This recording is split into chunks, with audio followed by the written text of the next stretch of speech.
There is a teaching that has poisoned countless seekers, that matter is the enemy of spirit, that the body weighs down the soul, that the physical world is a prison from which we must escape, that everything you can touch is a distraction from everything that matters. This teaching is not only wrong, it is backwards and rejects the sacredness of life itself. The natural world is not your prison, it is your training ground. Consider what happens when you try to build something with your hands. The wood resists. The stone will not yield to wishing. The fire does not care about your intentions, and it will burn you if you are careless, regardless of how pure your heart may be. This is not punishment. This is instruction. The natural world teaches through limits. It says, here and not there, now and not later, this much and no more. It forces you to work with what actually exists rather than what you imagine should exist. It corrects your fantasies by simple refusal, and this correction is a gift. The child who burns his hand on the stove learns something no lecture could convey. The apprentice who ruins the metal learns something no book contains.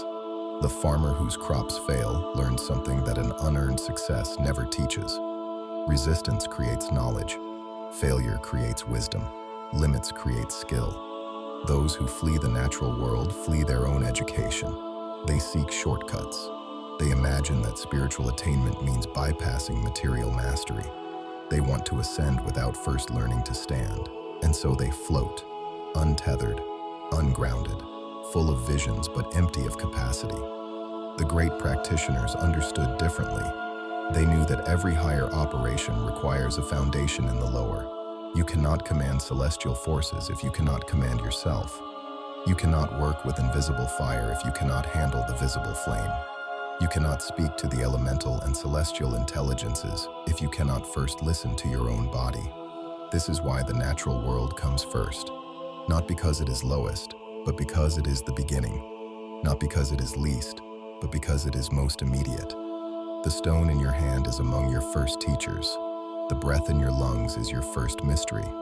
The weight of your own body is your first initiation. Every resistance you encounter is asking you a question. Do you understand how this works? Every failure is offering you a lesson. Here is where your knowledge ends. Every limit is drawing a line. Cross this when you are ready, and not before. To hate the material world is to hate your teacher. To escape the body is to abandon the very instrument through which all higher work becomes possible. The natural world is discipline, in both senses of the word. It is a field of study, and it is a corrective force. It humbles you, it trains you, it makes you capable of what you otherwise could never become. Begin here, for there is nowhere else to begin.